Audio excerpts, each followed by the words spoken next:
السلام علیکم ناظرین، میں ہوں سلمان صافی اور آپ دیکھ رہے ہیں صافی میکسٹ۔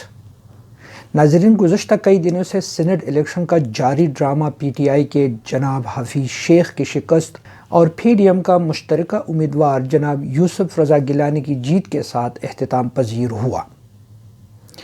پولیٹیکل نقطہ نظر سے اس جیت کے حکمران پارٹی پر قانونی لحاظ سے تو کوئی خاص اثر نہیں پڑتا، تاہم سائیکولوجیکلی ان کو ایک بہت بڑا سیٹ بیک ضرور ہوا ہے۔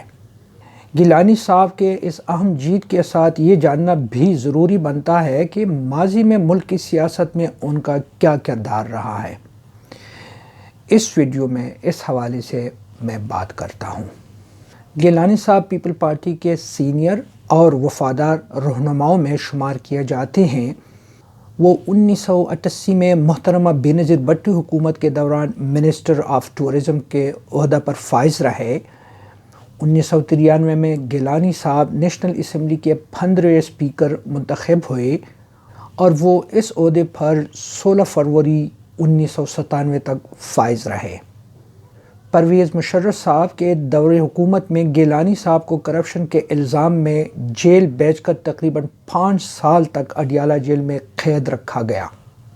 2008 میں گیلانی صاحب پیپلز پارٹی حکومت میں ملک کے وزیر اعظم بنے اور 26 اپریل 2016 کو سپریم کورٹ کے آرڈر کے مطابق ڈسکوالیفائی ہو کر وزیر اعظم کے عہدے سے برخاست کر دیے گئے۔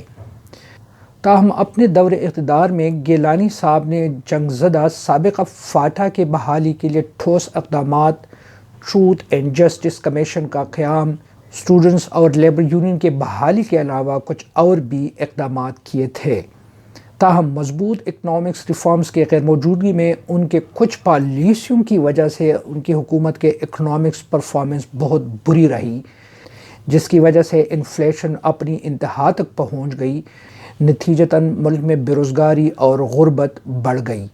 ان کمزوریوں کی وجہ سے ان کے دور حکومت کو ایرا آف اسٹیگفلیشن کا دور بھی کہا جاتا ہے۔